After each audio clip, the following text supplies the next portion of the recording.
कैसे हैं आप लोग? मैं हूं आर एस धोनी। आप देख रहे हैं धोनी मैथ सॉल्यूशंस। मुझे उम्मीद है आप लोगों का पेपर बहुत अच्छा हुआ होगा, ठीक है, क्योंकि आप लोगों ने काफ़ी अच्छी मेहनत की होगी, ठीक है। तो आज वही जो पेपर आप लोगों का हुआ है उसको डिस्कशन करने के लिए मैं यहाँ पर ये वीडियो बना रहा हूँ, ठीक है। तो मेरे पास दो तीन सेट हैं, एक दो स्टैंडर्ड के हैं, एक दिल्ली का, एक आउटसाइड दिल्ली का, और एक बेसिक का सेट में कैसे न कैसे मैंने व्यवस्था की है। तो जो सेट मेरा जो पेपर्स मेरे पास हैं उनको मैं डिस्कस करूँगा, और साथ ही साथ ये भी कहना चाहूँगा, जो मैंने एक वीडियो की सीरीज बनाई थी most repeated and important question for board exam 2024, उसमें से कितने कितने टाइप के आए हुए हैं या आप खुद मैच कर सकते हैं, क्योंकि वो वीडियोज पड़ी हुई है मेरे चैनल पर, देख आप मैच कर सकते हैं, ठीक है। तो वो जो एक जो क्वेश्चंस की जो लिस्ट जो आप हम लोगों ने चैप्टर वाइज जो बनाई थी, उसमें से काफ़ी ज़्यादा क्वेश्चंस उसी के सिमिलर यहाँ पर आए हुए हैं, जो हमने डिस्कस, जैसा कि मैंने पहले भी कहा था। मैंने ये कहा था कि एग्जैक्टली तो एक थ्योरम के अलावा बहुत कम चांसेस होते हैं, ठीक है ना, लेकिन सिमिलर टाइप के क्वेश्चन बहुत ज़्यादा आने के चांसेस होते हैं, वो जो कि इस बार भी वही हुआ है, क्योंकि वो क्वेश्चन फिर बहुत सारे क्वेश्चन रिपीट हुए हैं, ठीक है ना। एक नेचर होता है क्वेश्चन का, सीबीएसई का पैटर्न का, तो वो रिपीट फिर हुआ है, और काफ़ी क्वेश्चन जो मैंने कहा था उनमें से बहुत सारे सिमिलर टाइप के आए हुए हैं, ठीक है। चलिए पेपर डिस्कस करते हैं, ठीक है। तो मेरे पास जो सबसे पहले एक स्टैंडर्ड का पेपर है, ये दिल्ली रीजन से है, दिल्ली रीजन का स्टैंडर्ड का पेपर है, इसको पहले देखते हैं। देखो, सबसे फर्स्ट क्वेश्चन इसमें, AD is the median of triangle ABC with vertices A B and C, length of AD is equal to. क्या करना था इसमें? कुछ नहीं, आपको क्या था, ए बी सी के क्या दिया था आपको, कोऑर्डिनेट दिए हुए हैं, ठीक है। A B C, A D एक मीडियन है, डी मीडियन का मतलब D is mid point of B C, सीधी बात है। तो आपको डी के कोऑर्डिनेट निकालने हैं, आपको डी के कोऑर्डिनेट मतलब बी के कोऑर्डिनेट क्या है, 6 4 0 0, ये है 6 4 और 0 0, ठीक है ना। तो डी के कोऑर्डिनेट क्या हो जाएंगे, 3 2, और ए के कोऑर्डिनेट क्या है, आपको एडी की लेंथ निकालनी है, ए के कोऑर्डिनेट है 5 - 6, तो एडी कितनी हो जाएगी, 5 - 3 का स्क्वायर प्लस -6 - 2 का स्क्वायर, इसका स्क्वायर रूट, ये तो होगा ना, -6, बस निकाल लो इसको, कितना हो गया, 5 - 3 4, 6 - 2 8, 64, this is equal to 68, square root of 68 क्या सेंटी यूनिट्स हो गई है, ठीक है ना। दिस इज योर ए, इसका तो क्या हो गया आंसर, इसका ए करेक्ट आंसर हो जाएगा, ठीक है ना। एडी आपको निकाल दी। सेकंड क्या था, देखो सेकंड वाला क्वेश्चन ना काफी ट्रिकी है, बहुत बच्चे हो सकता है कंफ्यूज कर गए हों। देखो क्या दिया हुआ है, ये तो क्वेश्चन नंबर 1 था, sec theta minus tan theta दिया हुआ है आपको एम। तो आपको करना क्या था इसमें, बेसिकली कुछ नहीं करना था आपको, क्या आपको पता है, क्या क्या sec square theta minus tan square theta is equal to 1 होता है ना। तो इसको क्या लिख दो आप, sec sec theta plus tan theta into sec theta minus tan theta is equal to 1 हो गया। अब इसकी वैल्यू आपको 1 m दी हुई है, तो दिस इम्प्लाइज इसकी वैल्यू निकालनी है, तो क्या हो जाएगी, sec theta plus tan theta is equal to 1/m, ठीक है ना। तो कौन सा आंसर सही था इसका, सी, ठीक है। चलिए अगले में चलते हैं, ये एमसीक्यू फटाफट देख लो, और बहुत सिंपल क्वेश्चन है, ठीक है, कहीं पर ठीक है जरूर है। जैसे ये क्वेश्चन से सेकंड नंबर का क्वेश्चन था, ये थोड़ा सा अगर आपने अप्रोच चेंज कर दी होती तो शायद आप इसमें परेशान हो गए होते, ठीक है ना। थर्ड क्वेश्चन में क्या था, if the distance between the point this and this is x unit, find the value of x. तो इसमें क्या है, 3 - 5, एक्स माइनस 5 की जो लेंथ है उनके बीच की डिस्टेंस 15 यूनिट्स है, 3 - 5, 3 - 5 और क्या था, x - 5, इनके बीच की यूनिट की डिस्टेंस क्या है, तो 3 क्या हो जाएगा, 3 + x, सॉरी 3 - x का होल स्क्वायर प्लस तो डी इक्वल टू हो जाएगी -5 + 5, ठीक है। दिस इज इक्वल टू 15 है, 15 इज इक्वल टू क्या हो जाएगा, इसके बीच की 3 - x, तो x is equal to 3 + 3 - 15 is equal to -12, is equal to -12 आ रहा है, x is equal to -12, values of,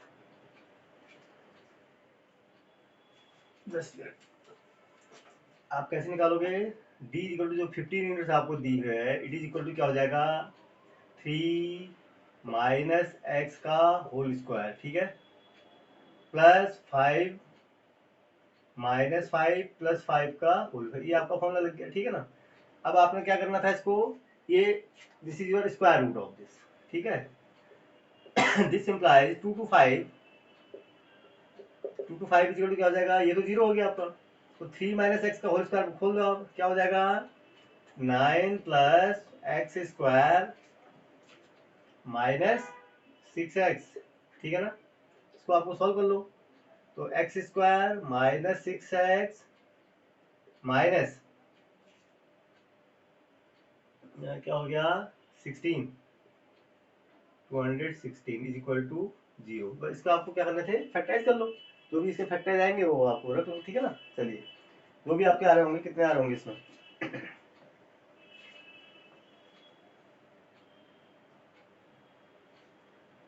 हाँ 18 और क्या आ सकते हैं, तो देख लो, X square -18x + 12x -216 is equal to 0। देखो 18 और इसका मल्टीप्लिकेशन इतना आएगा ना,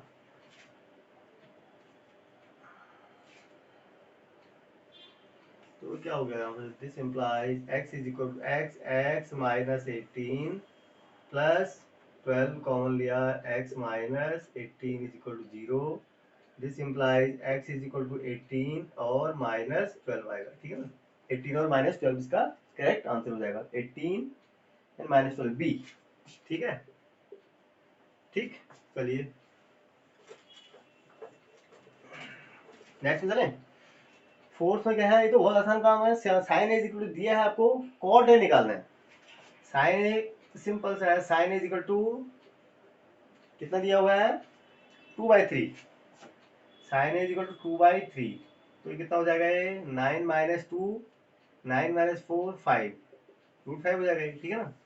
तो आपको क्या निकालना था, cot A, cot A is equal to क्या होता है, base √5 upon, cot A is equal to base upon 2 √5/2, यही तो हो जाएगा, ए सही है, ठीक है ना। तो बहुत सिंपल था, चलिए नेक्स्ट में चलते हैं।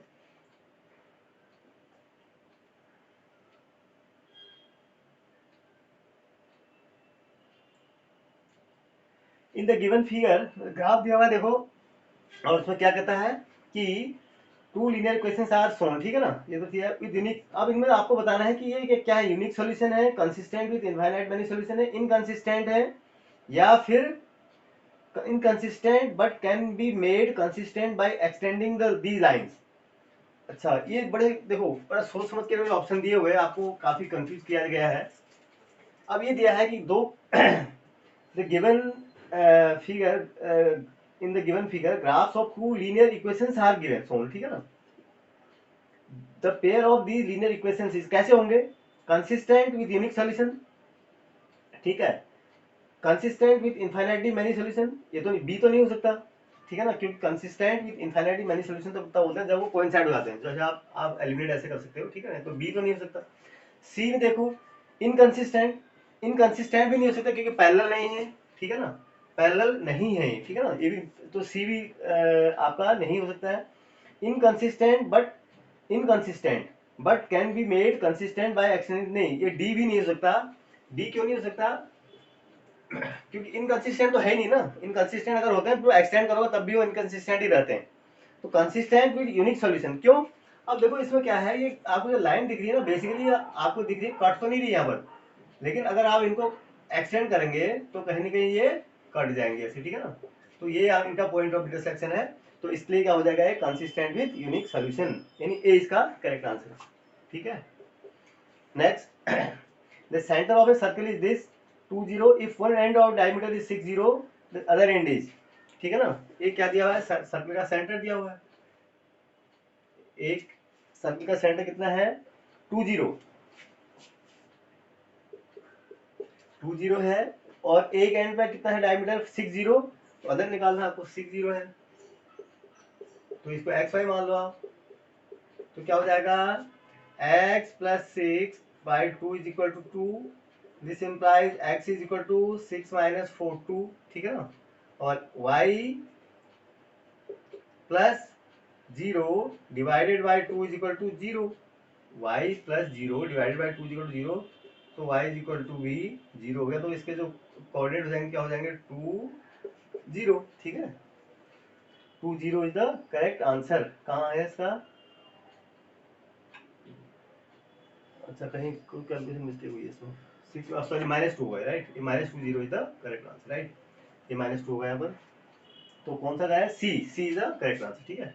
चलिए नेक्स्ट पे चलो। नहीं तो आप तो following is not a probability of an event. ये देखो बहुत मैंने अपने उसमें जब वीडियो में भी ना काफी डिस्कस किया था, इस टाइप के क्वेश्चन आएंगे। कौन सा प्रोबेबिलिटी नहीं है? आपको पता है 0 और 1 के बीच में लाई करती है, तो हमको वो नंबर पता करना है जो 0 और 1 के बीच में नहीं है। 0.89 ए वाला ऑप्शन तो नहीं हो सकता क्योंकि ये तो 1 से छोटा है। 52%, 52% का क्या मतलब है? 52% का मतलब दिस 0.52, तो ये भी लेस देन 1 है, ये भी हो सकता है, ठीक है। उसके बाद 1/30%, 1/13 तो क्या है, और भी बुरा हाल है। 13 मतलब इतना, ठीक है ना, तो ये हो जाएगा, ये तो और भी लेस देन क्या है, बहुत छोटा नंबर है, लेकिन 0 से बड़ा है, 1 से छोटा है, ठीक है ना। Now come to last 1/0.89। ये ऑप्शन पहली बार सीबीएसई ने बड़े सोच समझ के दिया है ताकि बच्चे कंफ्यूज जाए। देखो ये क्या है, ये प्रोबेबिलिटी हो सकती है, नहीं हो सकती है, क्यों? अगर ये 1 से बड़ा होगा तो नहीं हो सकती है। इसको हम कैसे लिख सकता हूँ मैं? 100 से दोनों ऊपर मल्टीप्लाई कर दो, बेसिकली इट इज 100/89, समझ रहे हो? तो ये हो नहीं सकती प्रोबेबिलिटी, तो डी इज द, क्यों? इट इज बिगर 1 एंड कितना हो जाएगा 11/89 होगा ना एक्चुअली ये, ठीक है ना। तो इट इज ग्रेटर देन 1, तो it can not be the probability of an event, so this is the correct answer, D. The zeros of a polynomial this are twice, एक x² plus px plus q दिया हुआ है, क्या दिया हुआ है? x² plus px plus q। एक इसके जीरो जो हैं क्या हो जाएंगे? इसके जीरो जो है माना वो अल्फा और बीटा है, ठीक है। Are zeros of this are twice the zeros of the polynomial this 4x² minus 5x minus 6, 4x² minus 5x minus 6, तो इसके जीरो तो आराम से निकाल सकते हो, वेस्ट हो जाएगा time. 2 alpha plus beta is equal to क्या हो जाएगा? -p, तो इज इक्वल टू -p की वैल्यू कितनी है? तो 2 अल्फा प्लस बीटा की वैल्यू तो आप निकाल सकते हो 2 into, this implies p is equal to -2 into 5/4, 2 से 2 कटा, -5/2, -5/2 is the correct answer, A इसका करेक्ट आंसर, ठीक है ना, ठीक है। चलिए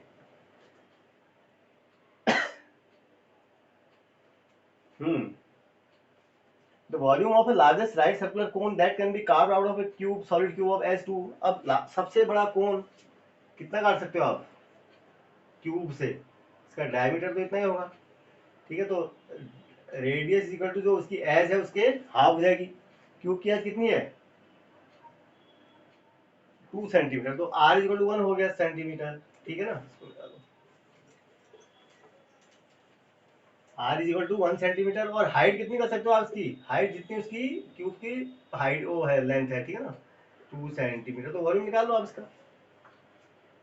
निकाल सकते हो आप इसको, क्या हो जाएगा? v is equal to 1/3 pi r square h, r square h का मतलब 2, यानी 2π/3, 2π/3 आ रहा है cubic centimetre, D is the correct answer, ठीक है। चलिए the middle most observation of every data arrange in order is called, ये तो आपको पता ही है ना, मिडिल मोस्ट क्या होता है? It is a median, B तो डेफिनेशन आपकी।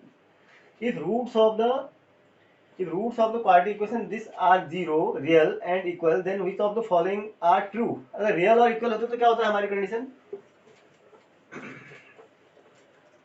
तो रियल, अगर किसी के रूट रियल होते हैं तो क्या होता है? डिस्क्रिमिनेंट 0 होता है ना आपका, डिस्क्रिमिनेंट क्या होता है? 0, ये होता है। तो इसका मतलब क्या हो गया? b² is equal to 4ac, this implies, अब ऑप्शन देखो आपने क्या क्या, मैं क्या क्या है इसमें, ac is equal to b²/4, एक है, तो b²/4 is equal to ac, this is your correct option. कौन सा है ये? सी, ठीक है, b²/4 is equal to. Next, if the probability of player winning, ये भी मैंने देखो क्वेश्चन मैंने मेरे उसमें देखा वीडियो में मैं कराया था। If the probability of a player winning a game is 0.79, the probability of losing कितनी हो जाएगी? 1 माइनस 0.79, कितना हो जाएगा ये? 0.21, 0.21 इज योर डी, ठीक है ना। If the sum and product of zeros of a quadratic polynomial are 2 root 3 and this then the quadratic polynomial is, तो क्या होता है क्वाड्रेटिक पॉलिनोमियल आप जानते हो क्या हो जाएगा, एक्स स्क्वायर माइनस सम, एक्स स्क्वायर माइनस सम कितना है बेटा 2 root 3, 2 root 3 x plus product क्या है रूट 3 प्लस 3, ठीक है ना, ये तो होता है।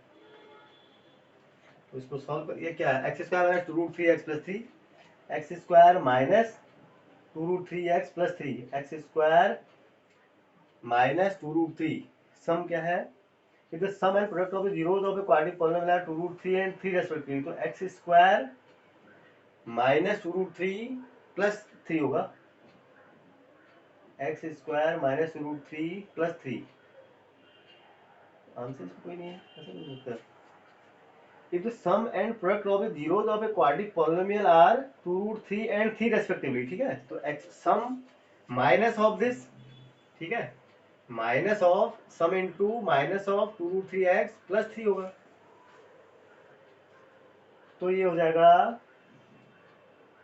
अच्छा x माइनस रूट, अच्छा इसको x माइनस 2, ये अगर इसको इसने ऐसे लिखा हुआ था, ठीक है, इसको हम कैसे लिख सकते हैं, x माइनस रूट 3 का होल स्क्वायर भी लिख सकते हो आप, देखो ओपन करो इसको, कैसे हो जाएगा x square plus 3 minus 2 root 3, बड़ा कंफ्यूजन, देखो ऑप्शन दिया हुआ है आपको, ठीक है ना, तो कौन सा ऑप्शन है इसका, B is the correct answer, B is the correct answer, ठीक है ना, बी क्या है इसका, देखो इसको ओपन करोगे ये यही चीज तो लिखी है, ये एक्चुअली हमारे क्वाड्रेटिक पॉलिनोमियल बनेगा ना, ये इसको इस फॉर्म में लिखा है इसने, एक्स माइनस रूट 3 का whole square X square plus A square plus B square minus 2 root 3 X, ठीक है ना, ये 2 रूट 3 एक्स भी होगा यहाँ पर, ठीक है। चलो थोड़ा सा कंफ्यूज ऑप्शन छांट छांट के देखें, ठीक है, नेक्स्ट में चलते हैं 14 क्वेश्चन में।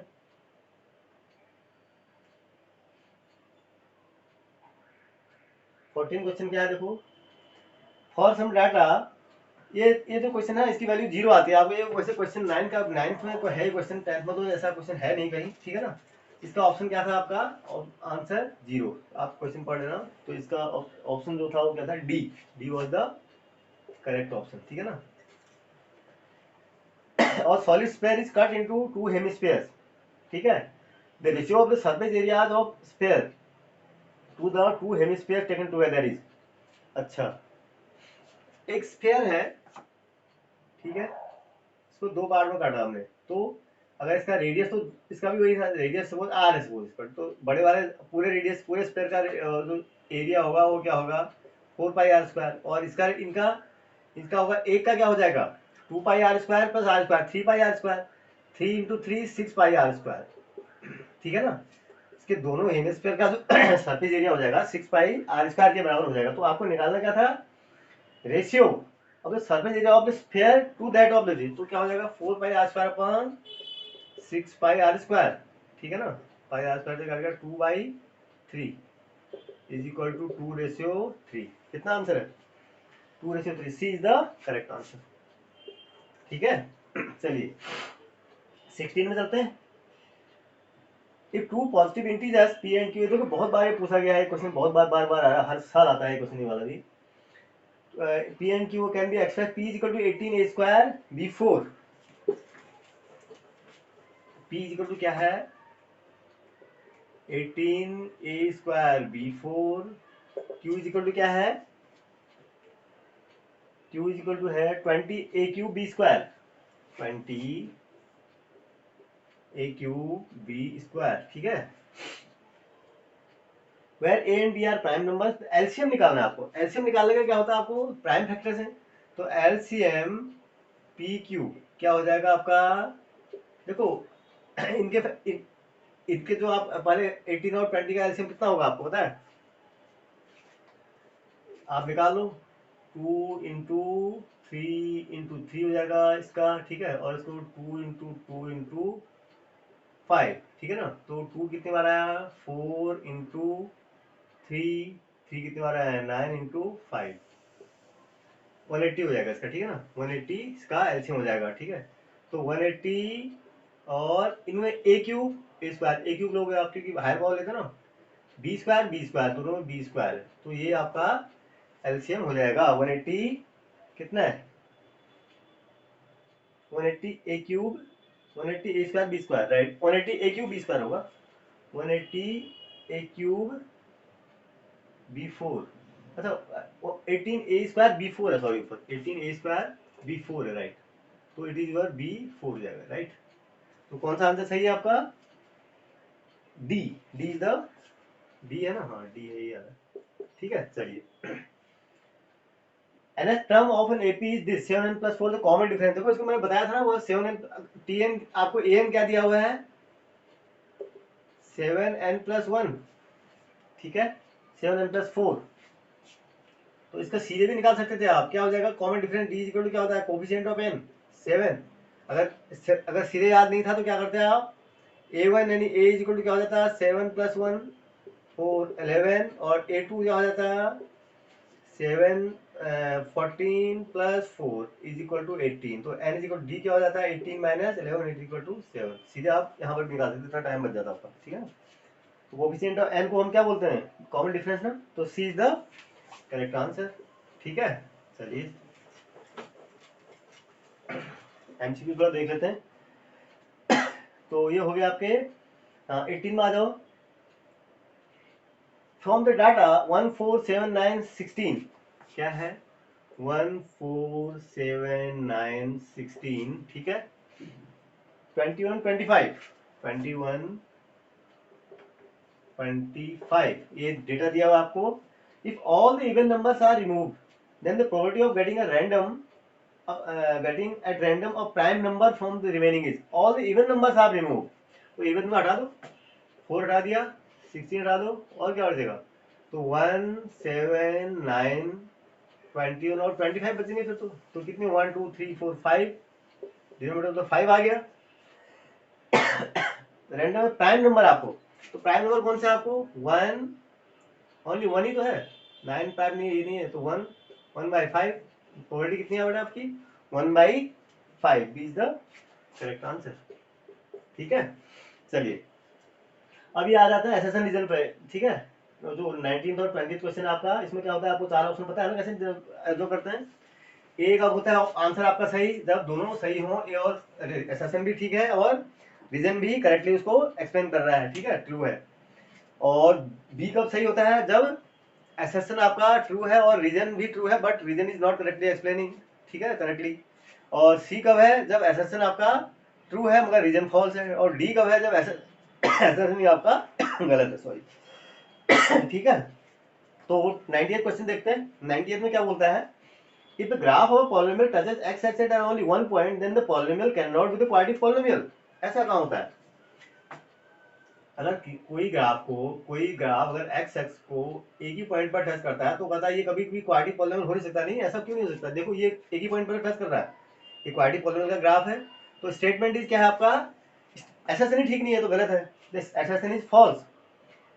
ऑल दो रीजन पढ़ लो वैसे तो आपको पढ़ने की जरूरत नहीं है, एसेशन फॉल्स तो आपको सीधा आंसर डी हो जाएगा इसमें, ठीक है ना। हालांकि पढ़ लो आप, ठीक है। रीजन क्या है? Polynomial of degree n greater than 1 can have at most n 0, बिल्कुल ट्रू है।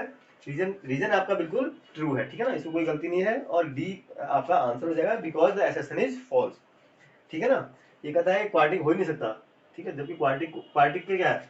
0 ऐसे भी हो सकता है, क्वाड्रेटिक तो टच नहीं भी कर सकता, ऐसे भी हो सकता है। चलिए 20th में क्या है? Tangent drawn at the end points of a diameter of a circular parallel, बिल्कुल करेक्ट है। क्या है 20th में? ठीक है ना, ये होता है ना, ये डायमीटर क्या होता है? टेंजेंट खींचो तो डायमीटर पे क्या होते हैं? पैरेलल होते हैं। ये बिल्कुल स्टेटमेंट एसेशन तो आपका ट्रू है।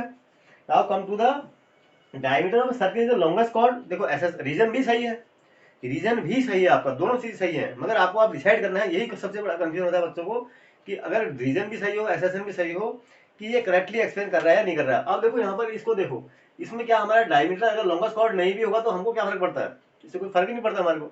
It mean assertion is true, reason is true, but the reason is not correctly explaining the assertion, so the correct answer is कौन सा? B, ठीक है ना, correct answer is B। Correctly explain नहीं कर रहा है इसको, ठीक है ना। चलिए नेक्स्ट में चले 28 क्वेश्चन में। आप जरा सा, ये तो आपके एमसीक्यूज पूरे हो गए, ठीक है। अब इनको देखो, क्वेश्चन को आप इनको 28 को देख लेते हैं।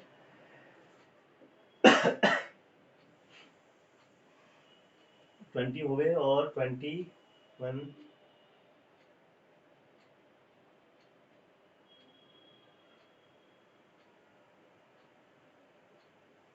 अब ये 20 क्वेश्चन कुछ डिस्कस कर देते हैं। देखो ये पहला जो 20 क्वेश्चन है तो स्टैंडर्ड फॉर्म है, इसमें कोई दिक्कत है? देखो इसमें कोई समस्या नहीं है आपकी। 20 question is very very easy, ये तो बहुत बार आपका पूछा गया क्वेश्चन है, ठीक है ना। और 20 और 22 का ए पार्ट क्या है? देखो आपको बार बार जो है मैं कहता था कि कोई भी रेशनल नंबर को प्रूफ करना, नंबर इस टाइप के आएंगे 2√3, 5√3 +1, जो भी है इसको इरेशनल प्रूफ करना। ये कितने मैंने क्वेश्चन कराए थे उसमें, ठीक है ना। तो ये भी आपको इसमें रिजल्ट है, इसको आप देख लेना, ठीक है। प्रूफ करने वाला है सो दैट द नंबर 5 × 11 × 7 + 30, ये जो है इस टाइप का नंबर एक कंपोजिट होता है 5, 11, 17। क्या है ये? 5, 11, 17 +3 × 11 +3। इस टाइप का आपको क्या करना है, कंपोजिट नंबर शो करने के लिए क्या करना होता है? आप 11 कॉमन ले लेते हो इसमें, क्या फिर क्या होता है? 5 × 17 + 3। अब ये this is the product of two number, तो डेफिनेटली ये क्या होगा? कंपोजिट नंबर है, सिंपल सा है, इसको आपको प्रूफ करना है। Solve the following pair of linear equations. तो इसमें क्या है? 2p + 3q।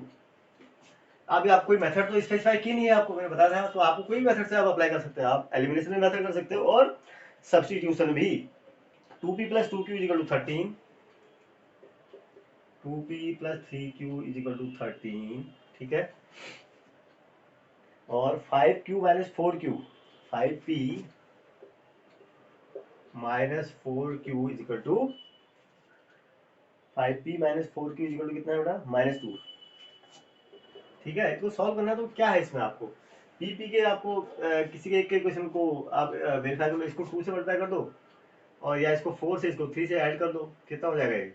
इसको किससे मल्टीप्लाई करोगे? 4 से, तो 8p + 12q = 52। इसको 3 से कर दो, 15p - 12q = -6, ऐड कर दो, 12 कैंसिल हो गए, कितना हो जाएगा? 23p = कितना हो गया बेटा? इसको प्लस करोगे तो कितना हो जाएगा? 46। This implies p = 2। तो p = 2, तो फ्रॉम 1, यहाँ से 1 से कर दो, आप देख लो। तो 3q = 13 - 2 × 2, कितना हो जाएगा? 13 - 4 इट इज 9। q = 9, तो q = 3 आ गया, ठीक है ना। तो ये इस तरह से आप कर लो, इसको सिंपल सा क्वेश्चन है। चलिए 14 में क्या, अब अगला क्या था ये? 24 में इवेलुएट। इसमें कुछ नहीं करना, आपको वैल्यू रखनी है। आपको अगर वैल्यू याद है तो आप इजीली आप निकाल सकते हो इसको। ट्रिग्नोमेट्री क्वेश्चन है, आपको ट्रिग्नोमेट्री रेशियोज के वैल्यू पता होनी चाहिए। आपको क्या है इसमें? आपको कोसाइन 45 की पता वैल्यू पता होनी चाहिए, और साइन 30 की, ठीक है ना। रख लो आप। 2 कोसाइन 45 की होती है 1/√2, और साइन 30 की 1/2, और कॉस 30 की √3/2। बस रख लो आप, सिंपली ये सॉल्व हो जाएगा। If a = b, verify that b = 30, तो साइन a + b क्या वेरीफाई करना है आपको? Sine a cos b + cos a sin b, ये वेरीफाई करना है ना। आपको क्या करना है? तो लेफ्ट हैंड साइड क्या हो जाएगा? ऐसे रखना था, साइन ऑफ 90 हो गया = 1, और राइट हैंड साइड क्या हो जाएगा आपका? देखो, sine of 30, sine of A 60, a = 60 है ना। तो sine 60 √3/2 into cos B cos 30, ये भी √3/2, प्लस कॉस 60 1/2, ठीक है। कॉस 60 कितना होगा? 1/2 इंटू साइन बी, ये भी 1/2 हो जाएगा। देखो ये क्या हो जाएगा? 3/4 + 1/4 = 1 = LHS। बस यही तो वेरीफाई करना था आपको। सिंपली था, सिंपल सा क्वेश्चन। और नेक्स्ट होता है, in a pack of 52 playing cards, one card is lost, ठीक है ना। ये थोड़ा सा इंपॉर्टेंट क्वेश्चन है, पढ़ो उसको आप ध्यान से। थोड़ा सा है इसमें, मतलब आपको कंफ्यूजन भी हो सकता है, ठीक है ना। एक कार्ड आपका लॉस्ट निकाल दिया, मतलब रिमूव कर दिया, लॉस हो गया मतलब रिमूव कर दिया, एक ही बात है, ठीक है ना। Remaining card, one card is drawn at random, the probability that find the probability that the drawn card is a queen of heart. Queen of heart कितने होते हैं? तो अगर एक कार्ड रिमूव हो गया तो बचे कितने बेटा? 52 होते हैं, तो बचे कितने? 51। तो नीचे ऑल पॉसिबल आउटकम कितने हो सकते हैं 51, क्योंकि एक तो आपने निकाल दिया ना, one has been remove, so the denominator तो 51 ही आएगा। ठीक है, अब आगे जो करना है आपको, आपको निकालना है कि heart of queen of heart, queen of heart कितने होते हैं पूरे पैक में, क्वीन ऑफ हार्ट हमेशा रेड कलर का होता है, एक ही होता है वो। ठीक है, अगर वो कह रहा है अगर रिमूव कार्ड ब्लैक था, रिमूव कार्ड भी ब्लैक था, इसका मतलब क्वीन ऑफ हार्ट तो नहीं, वहां से रिमूव हुआ ही नहीं, तो हमको वो निकालने, कार्ड के निकालने से कोई फर्क नहीं पड़ा। ठीक है ना, बेसिकली हमारे जो, तो उसमें एक ही था, तो 1/51 हो जाएगा, इसका कोई फर्क नहीं पड़ता इसमें। ठीक है ना, 1/51, क्योंकि क्वीन ऑफ हार्ट तो 1 ही होती है ना, और ये गारंटी है कि उसमें क्वीन ऑफ हार्ट हटा नहीं है, क्योंकि ब्लैक कार्ड हटा है, तो क्वीन ऑफ हार्ट तो रेड कलर का होता है।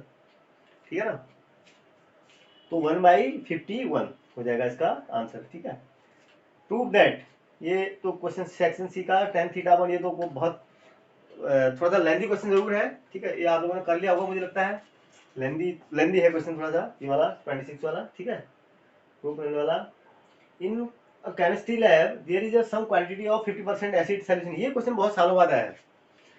ठीक है, इसका क्वेश्चन जो है कम आते थे, लीनियर इक्वेशंस इन टू वेरिएबल्स में है। ठीक है ना, तो 50% सोल्यूशन है और 25% सोल्यूशन है, एक में है 50% सोल्यूशन और एक में है 25% सोल्यूशन है, एसिड सोल्यूशन। ठीक है ना, अब इन दोनों को मिलाना है, 10 लीटर बनाना है और 40% एसिड सोल्यूशन बनाना है, 10 लीटर और 40% बनाना है हमारे को। तो माना मैं x इसमें लेता हूं, तो इसमें से कितना एसिड निकल आएगा बेटा, x इसमें से लेता हूं, y इसमें से, तो टोटल हमको कितना लेना है, 10 ही लेना है। इक्वेशन नंबर 1 होगी। दूसरा, अगर मैंने x इसमें से लिया तो x/2 लीटर इसमें आ जाएगा क्या, इसकी सॉरी ये क्या होता है, एसिड होगा x/2 होगा इसमें, और इसमें x/4 होगा एसिड, इक्वल टू इसमें कितना होगा 40%, यानी जो x प्लस वाई का, इसका 40/100। ठीक है ना, तो क्या हो जाएगा, ठीक है, यही तो होगा। दिस इम्प्लाइज, इसको सॉल्व कर लो आप, कितना इसको आप 20 से मल्टीप्लाई कर दो, 20 से मल्टीप्लाई कर दो तो 10x, ठीक है, plus 5x is equal to, 20 से मल्टीप्लाई करोगे तो कितना हो जाएगा 8x प्लस 8y, बस इसको सॉल्व करना है आपको। This implies 2x minus 3y is equal to 0। ठीक है ना, ऊपर से सॉल्व कर दो x प्लस वाई, तो x प्लस वाई ने 3x plus 3y is equal to 30। ठीक है ना, ये कैंसिल आउट हो गए, क्या हो जाएगा 5x इज इक्वल टू 30, तो x इज इक्वल टू 6 हो गया। ठीक है, x इज इक्वल टू 6 और y इज इक्वल टू कितना हो जाएगा बेटा, फिर y is equal to 10 minus 6 4, तो आपको 6 लीटर ये लेना है और 4 लीटर ये लेना है आपको, दूसरा वाला ठीक है, अब 6 लीटर से आपको कितना, 3 लीटर क्या हो जाएगा इसका 3, और यहाँ से 1 4, यानी 4 लीटर एसिड हो गया इसमें। ठीक है ना, और 10 का 40% कितना हो जाएगा 4 ही होगा। ठीक है, तो इतना ये आंसर आपका हो जाएगा। ठीक है, चलिए ये फाइंड द, क्या है ये, find the ratio in which this divide the line segment joining 1 2 and 2 3, also find the value of phi. बहुत सिंपल सा क्वेश्चन है, क्या है इसमें, this question is really very simple, कोई इसमें समस्या नहीं है।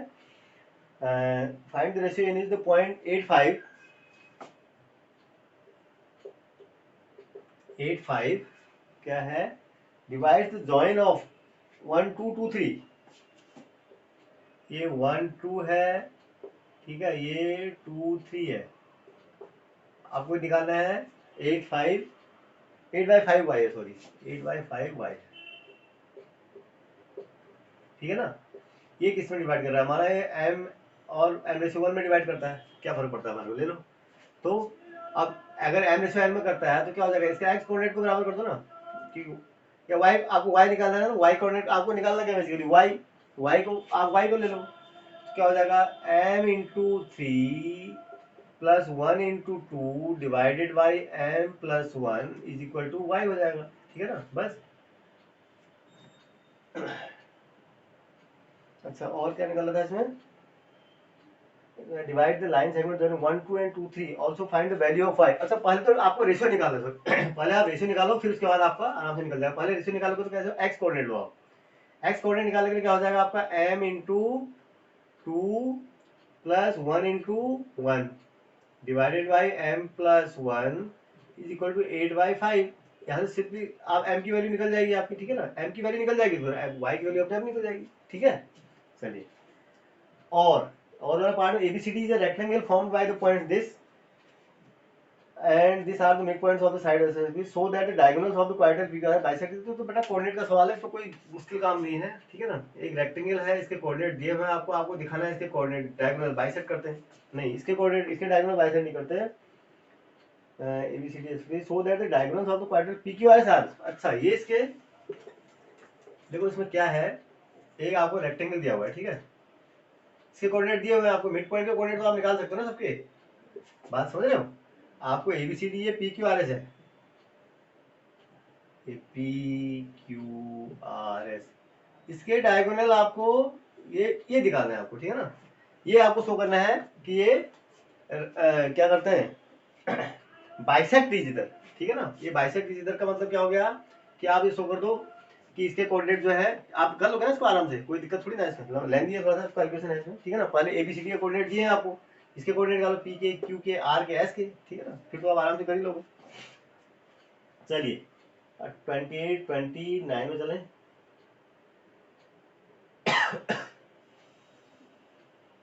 क्वेश्चन कहाँ गया।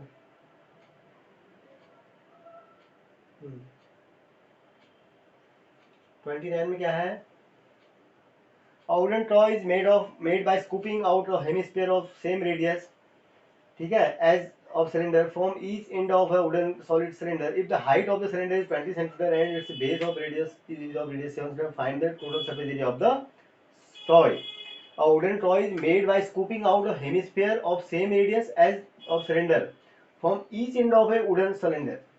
ठीक है, एक सिलेंडर है, ये मैंने ये भी कराया था क्वेश्चन, मुझे याद आ रहा है, ठीक है ना। Made by scooping on the hemisphere of the hemisphere of the hemisphere, ऐसे ये मैंने कराया है, याद आ गया, ठीक है, ऐसे, ठीक है।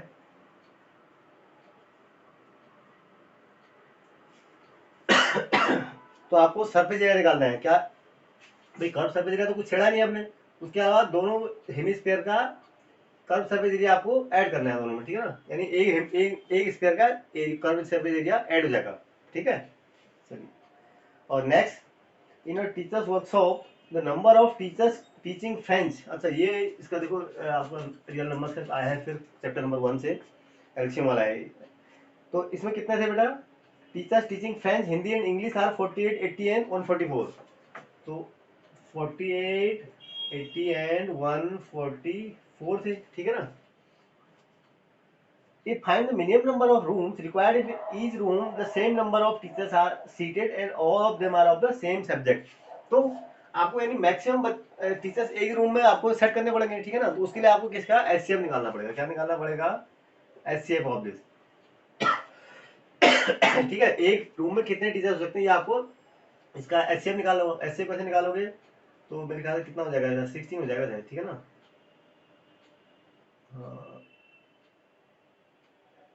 हाँ 16 हो जाएगा, ठीक है ना, एचसीएफ 16 हो जाएगा, ठीक है, तो आप निकाल लेना।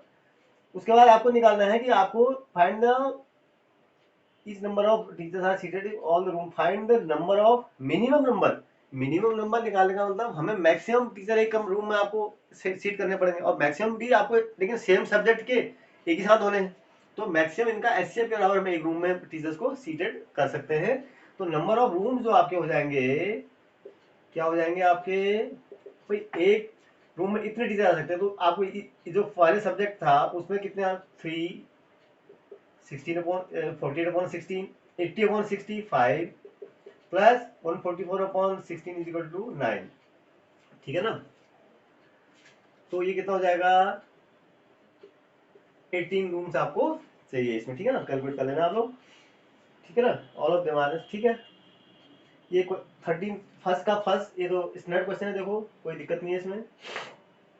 बी में क्या है, ये भी बहुत आसान, मतलब आसान तो नहीं कर सकते, लेकिन थोड़ा लेंदी है, लेकिन बहुत सरल, कोई मुश्किल भी नहीं है। ठीक है, ये वाला क्वेश्चन क्या है, बहुत बार आप लोगों ने किया भी होगा। वैसे भी इसमें अलग अलग प्रॉपर्टी ये है, ये राइट एंगल दिया हुआ है आपको। ठीक है, the figure is like this.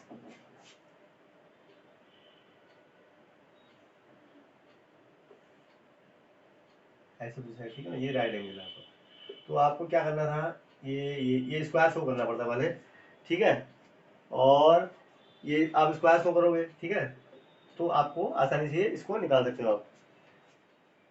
AD जो परपेंडिकुलर बी सी जी 30 दिया आपको, ये पूरा 30 दिया हुआ है, ए बी सी डी। ठीक है, बी सी ये पूरा 30 है। सॉरी, ये सॉरी टच नहीं हुआ, सॉरी।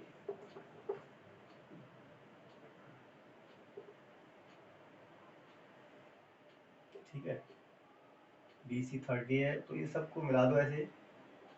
ठीक है, ये इसको नहीं मिलाओगे तब भी चलेगा, ये आपका स्क्वायर हो जाता है। अब आप क्या जानते हो, length of the tangent from axial point two circular equal होते हैं, वो आप इसमें प्रिंसिपल लगा दोगे तो दोनों लेंथ बीसी आपका निकल आएगा। बहुत स्नेट वाला किसी भी बुक में मिल जाएगा आपको। ठीक है ना, चलिए अब आ जाओ किस में, केस स्टडी में। ठीक है ना, नहीं सेक्शन डी अभी और बचा। अच्छा, if the line is drawn parallel to, ये भी तो आप क्या है, ये तो इसने क्वेश्चन प्रूव करने वाला है, इसको मैं करा नहीं रहा। ए और बी 32 ए और बी दोनों प्रूव करने वाले हैं। बहुत ये बी वाला पार्ट इतनी बार पूछा गया, पता नहीं कितनी बार क्वेश्चन एग्जामिनेशन में आ गया, हर बार हर अल्टरनेट ईयर में आता रहता है। ठीक है ना, 1/x + 1/z = 1/y। नेक्स्ट में चलते हैं 33 में,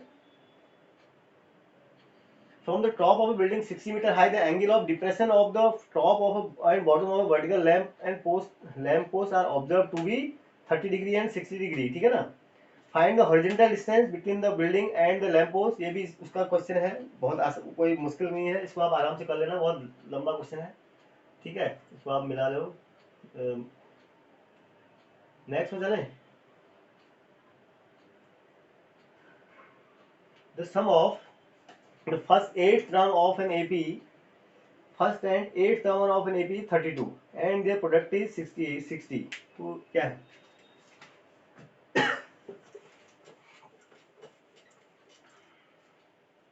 the sum of first and 8 term, first मतलब ए, ठीक है, प्लस 8 सम क्या होता है, ए प्लस 7d। इन दोनों का सम कितना है, फर्स्ट एंड 8 सम ऑफ 32। ठीक है ना, 32 है, वेरी गुड। ठीक है, एंड देयर प्रोडक्ट इज 60, यानी A and A plus 7d is equal to 72। ये दिया हुआ आपको। ठीक है, तो क्या हो गया यहाँ से, या आपको यहाँ से निकाल लो, ये क्या हो गया, 2a plus 7d is equal to 32। ये कुछ नहीं होगी, यहाँ से क्या हो गया, A square plus 7ad is equal to 72। ठीक है ना, अब आगे कुछ दिया हुआ है, तो find the first term and the common difference of the AP, product is 16। Find the first term and the common difference of the AP, hence also find the sum of its first 20 terms. ठीक है ना, तो आपको क्या निकालना है इसमें, the sum of first and 8, अच्छा sum of first and 8th term of an AP is 32 and their product is 60। 60 है, sorry not 72, it is 60। ठीक है ना, a into this is equal to 60 दिया हुआ है। Find the first term and common difference of the AP, तो आपको a और d निकालना है। यहाँ से कैसे निकालोगे, या तो यहाँ से आप क्या करो, यहाँ से एक चीज निकाल के 7d की वैल्यू यहाँ रख लो आप। देखो फ्रॉम इक्वेशन 1 क्या हो जाएगा, a प्लस 7d ना, तो a plus 7d is equal to क्या हो जाएगा, देखो यहाँ से रखो, ऊपर से आप ले आओ। ये इक्वेशन तो आपको है ना, दो इक्वेशन आपने इक्वेशन 1 बना दी और इक्वेशन 2 आपको दिया हुआ है। फ्रॉम 1 क्या हो जाएगा, a plus 7d equal to क्या हो जाएगा बेटा, 32 माइनस a। ठीक है ना, ये हो जाएगा। ठीक है, तो this implies a into A plus 7d की जगह मैं 32 माइनस a रख दूं, इज इक्वल टू 60। तो इसको सॉल्व कर लो आप। 32a minus A square is equal to 60। This implies A square क्या हो जाएगा, A square minus 32a plus 60 is equal to 0। इसको ए की वैल्यू निकालो, ये तो निकल ही जाएगा आपका। तो क्या हो जाएगा, ये 60 के ऐसे आपको सम कर रहे हैं जो 32, तो A square minus 30a minus 2a plus 60 is equal to 0। This implies a minus 30 minus 2 a minus 30 equal to 0। ठीक है ना। तो this implies a is equal to 2 और a इज इक्वल टू 30। ठीक है ना। अब a इज इक्वल टू 2 है या इज इक्वल टू 30 आएगा, यहाँ से दो वैल्यू आ रहे हैं आपकी। ठीक है ना। लेकिन आप देख लो, अब d इज इक्वल टू निकाल लो। अब d इज इक्वल टू कैसे निकालोगे, d इज इक्वल टू आसान हो गया फिर तो। फॉर्म 1 देख लो आप। तो फ्रॉम 1 क्या हो जाएगा 30। अब a इज इक्वल टू 2 और a इज इक्वल टू 30 में कौन कौन a इज इक्वल टू 2 के लिए, when a is equal to 2 तो d इज इक्वल टू देखो, तो 2 यानी 4 plus 7d is equal to 32। This implies d is equal to 32 minus 4 कितना हो गया 28 बाई 7 इज इक्वल टू 4।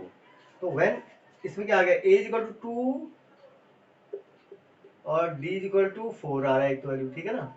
दूसरी वैल्यू देख लेते हैं। अब भाई दूसरी वैल्यू एग्जिस्ट करती है नहीं करती है। दूसरी value when a is equal to कितना है 32। तो यहाँ से देखो a इज इक्वल टू 32, तो 2 into 32 plus 7d is equal to 32। ठीक है। तो 7d इज इक्वल टू क्या हो जाएगा 32 minus 64 is equal to minus कितना हो जाएगा, ये सही कर रहा हूँ ना, माइनस 32।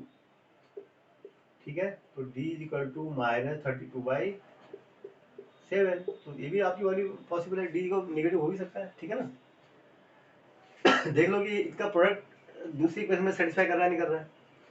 ठीक है। तो a और दो, अगर d इतना a इतना है तो a अगर if we take a is equal to 32 then d is equal to minus 32 by 7 आना चाहिए। ठीक है ना। चलिए, तो इस तरीके से आप इसको निकाल लेंगे। चलिए अगले में चलें। In an AP B part है, इसमें देखो बी पार्ट में क्या कहता है, in an AP of 40 terms the sum of first 9 terms is 153 and the sum of last 6 terms is 687। ठीक है ना। Determine the first term and the common difference. थोड़ा सा ये कॉम्प्लिकेटेड क्वेश्चन है। ठीक है ना। थोड़ा सा आपको सोचना पड़ेगा इसमें। 40 टर्म्स है इसमें, एन इक्वल टू 40 है तो दिया हुआ आपको। ठीक है। Sorry, sum of first term 9 terms is, तो यानी 9 टर्म्स का मतलब क्या हो गया, n by sorry 9 by 2 2a plus 8t is equal to कितना हो गया बेटा आपका, कितना दिया हुआ है 153। ठीक है ना। तो यहाँ से क्या हो जाएगा आपका 2a plus 8d is equal to क्या हो गया, इसको 9 से डिवाइड करो आप, कितना हो गया, तो 17 30 हो जाएगा। ठीक है ना। इक्वेशन नंबर 1 बन गई आपकी। दूसरी इक्वेशन में थोड़ा सा कॉम्प्लिकेटेड ये है, देखो लास्ट 6 टर्म्स का रहा है, यानी लास्ट 6 टर्म्स आपके कौन से होंगे बेटा, 34, ठीक है ना, A35, A36, A37, A38, A39, 1 2 3 4 5, sorry A35 से होंगे, A30, A40, ये तो होंगे 1 2 3 4 5 6। ठीक है ना। तो इनका सम कितना है, इन सब का जो सम है वो कितना दिया हुआ आपको, ठीक है ना, 40 टर्म्स है ना उसमें, तो आपको निकालना है। तो नाउ इसको आपको दिया हुआ है, क्या दिया हुआ है, इनका जो सम है 15687 है। 687 इज इक्वल टू A35 क्या हो जाएगा, A प्लस 34D। ठीक है ना। A36 क्या हो जाएगा, A प्लस 35D। ऐसे ही आप क्या करोगे, A40 हो जाएगा A प्लस 39 डी, ठीक है ना, यहाँ तक ले आए आप। अब यहाँ से क्या करना है, देखो 6 8 7 इज इक्वल टू ए कितना बार हो गया, 6, तो 6 से हो गया, तो प्लस डी कॉमन ले लेता हूँ मैं, क्या हो जाएगा 34 प्लस 35, ऐसे करते कहाँ तक हो जाएगा ये, फिर एक भी बन गई यहाँ पर, ठीक है ना, ये ए बी बन गई ना, इसका सम निकाल लो आप अलग से। तो अगर इसका आप सम निकालोगे तो 6 8 7 is equal to 6a plus, अगर आप इस पूरी सीरीज का सम निकालेंगे तो ये 219 आएगा, ठीक है ना, ये भी बनने का ए इतना है, डी कॉमन डिफरेंस निकाल लो, आपको 1 का है और एन 6 है, तो ए आप आराम से निकाल सकते हो उसको, कोई दिक्कत नहीं है ना। S N is equal to से ए प्लस एन भी पता है आपको, तो आप ये कर लो ना, ठीक है। इसका सम क्या हो गया, अगर मैं इसका सम देखो थोड़ी देर के, यहाँ पर डी रहे, क्या हो जाएगा A N by two, 6/2 3, A plus 39 divided by 2 into D, यही तो होगा, ठीक है ना, ये हो जाएगा। तो दिस इम्प्लाइज, इसको आप सॉल्व करोगे तो 687 is equal to 6a plus इसका जो कन्वर्ट करके 219 आएगा, कितना आएगा 219, ठीक है ना। तो अब यहाँ से 219 डी है, अब इसको आप 3 से फिर डिवाइड हो जाएगा, ये 3 ना, 2 is equal to 2a plus 3 से डिवाइड करो ना, ठीक है, इक्वेशन नंबर 2 बन गई। अब इक्वेशन 1 और 2 को तो आराम से सॉल्व कर सकते हो ना, ठीक है। यहाँ से क्या निकल आएगा आपका, d इक्वल टू 3 निकल आएगा, d इक्वल टू 3, और d की वैल्यू उसमें रखोगे, इसमें तो a निकल आएगा आपका, ठीक है ना, d की वैल्यू किसी में भी रख लो, इसमें रख लो, इसमें रख लो, a निकल आएगा, a निकल आएगा। तो दूसरा पार्ट में क्या पूछ रहा है आपसे, sum of all the terms of यानी sum of all the terms क्या हो जाएगा, Sn is equal to S40 is equal to 40 divided by 2 into A, जो भी रखा हो आपको, 40 माइनस 39 इंटू डी, ए निकालना है आपको, ए निकालो और इसको कर दो बस, ठीक है ना। थोड़ा सा यहाँ पर थोड़ा सा ट्विस्ट है, जो इसमें जो आपको यहाँ पर सोचना पड़ेगा, ठीक है ना, ये थोड़ा सा इसमें इंपॉर्टेंट पार्ट है, ठीक है। चलिए, vessel is in the form of a hollow hemisphere mounted by a hollow cylinder. The diameter of the hemisphere is 14 and the total height of the vessel is 113 centimeter. Find the inner surface area of the volume of the vessel. तो इसको तो कोई दिक्कत नहीं है, मुझे लगता है इसको बहुत आसानी से आप लोगों ने कर लिया होगा, करके कोई फायदा नहीं है अभी, ठीक है ना। और आप ये थोड़ा कैलकुलेशन है, ठीक है। आ जाओ सेक्शन ई में, केस स्टडी बेस्ड क्वेश्चन में। Bingo is the game of chance, ठीक है, Bingo is the game of chance. The host has 75 balls, ठीक है, कितने बॉल्स हैं इसमें, 75 बॉल्स हैं, ठीक है। Number 1 through 75, each player has a bingo card with some number written on it. The participant cancels the number on the card when called out a number written on the ball selected at random. Whosoever cancels all the numbers on his card says bingo and wins the game. अच्छा, Bingo वाला game खेलो, ठीक है। तो इसमें क्या है, एक table दी हुई है आपको बेसिकली, ठीक है, एक गेम है, 75 नंबर्स हैं इसमें, वो कैंसिल, आप नंबर कैसे अनाउंस रिपीट हो रहे हैं उसमें, नंबर 0 से 15 नंबर जो है कितनी बार अनाउंस हुए, उनकी फ्रीक्वेंसी दी हुई है, ठीक है ना। अब आ जाओ क्वेश्चन पे, based on the above information answer to following, what is the middle class. तो इसका तो मिडिल आपको निकालना है यार, मिडिल कितना है इसका, आपको मिडिल क्लास निकालना तो बहुत आसान है आपके लिए, ठीक है ना, कोई दिक्कत नहीं है इसमें। when the first ball was picked up what was the probability of calling an even number। अच्छा, अब कितने थे, 75 थे बॉल, कितने थे, when the first ball was picked up what was the probability of calling out an even number, when was the best host was 16 balls, number 1 2 3, अच्छा 75 ball थे, तो फर्स्ट बॉल जब क्या करी आपने, when the first ball was picked, तो even number आने की, तो 1 से 75 तक आपके पास कितने थे, नंबर थे ना, तो इसमें इवन नंबर कितने होंगे आपके, number of even numbers is equal to कितने रहे होंगे इसमें, देखो 74 डिवाइडेड बाई 2 37 रहे होंगे ना, समझ रहे हो। अगर आपको जैसे 1 2 3 4 5 तक हैं, तो 5 minus 1 divided by 2, it is your 2, 2 और 4, ऐसे ही 75 minus 1 it is 74 divided by 2, तो 74, तो रिक्वायर्ड प्रोबेबिलिटी जो हो जाएगा पी इवन नंबर जो हो जाएगा, क्या हो जाएगा आपका 37 बाई 75, ठीक है ना।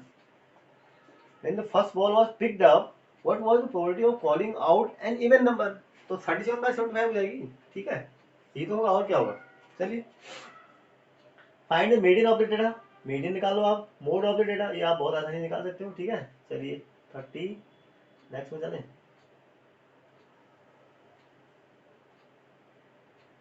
हाँ, ये आ जाओ 30, कौन सा है ये, नेक्स्ट वाला 35 में, 37 में, सॉरी 36, 37 में, 37 में क्या है, अब backyard is in the shape of a triangle ABC with right angle at B.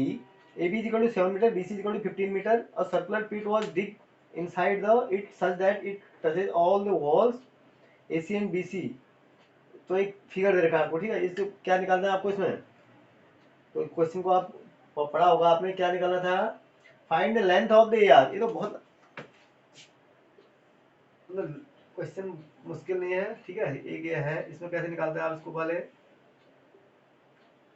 पहले इसको स्क्वायर, ये जो फिगर होगी, ये शेप होगी कौन सा, find the length of A R, A R, A R कितना होगा, A R equal to AP, AP कितना है, एपी इक्वल टू एक्स, तो A R equal to AP हो जाएगा ना सीधे, ठीक है। तो A R is equal to AP is equal to X, ठीक है। और write the type of quadrant P Q R, ये क्या होता है, स्क्वायर होता है आपको, ये जो क्वाड्रेंट बनता है क्या बनता है, स्क्वायर बनता है, पता हो गया होगा आपको, ठीक है ना।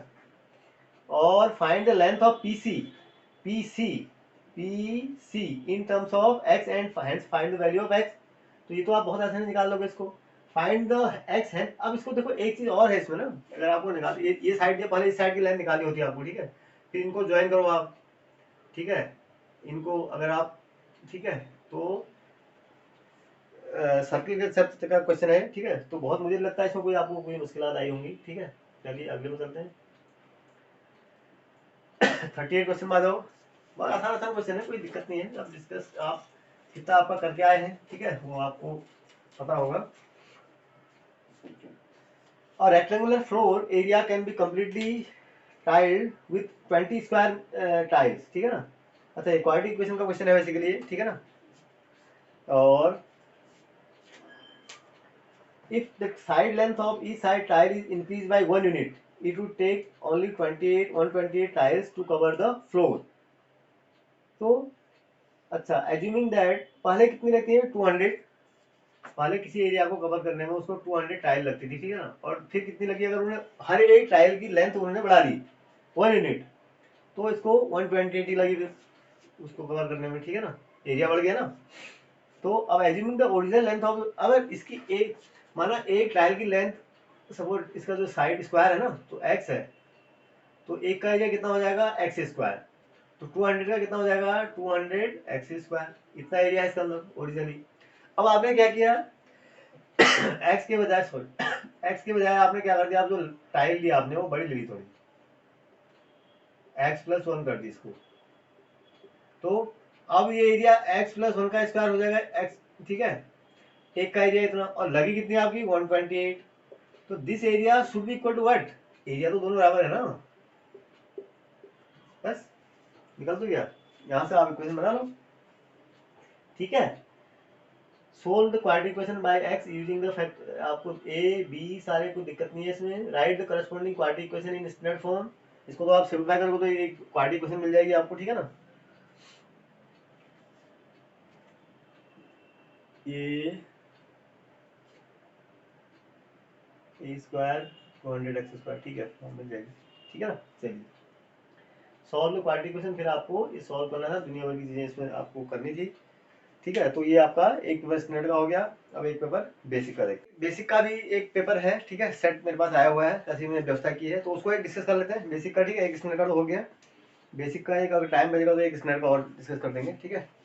तो देखो इसमें फर्स्ट क्वेश्चन क्या है, ये मेरे ख्याल से आउटसाइड दिल्ली का है, ठीक है, बेसिक का है, बेसिक का कैसे पता चलता है आपको, कोड अलग होता है इसमें, ठीक है ना, इसका कोड है कितना 430, ठीक है ना, और उसका कितना था 40 स्टैंडर्ड का, ठीक है ना।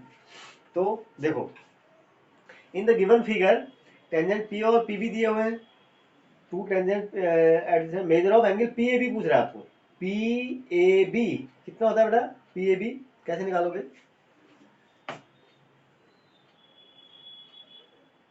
ये है, ठीक है, ये दिया होगा आपको, ये सेंटर है, ठीक है ये 80 है,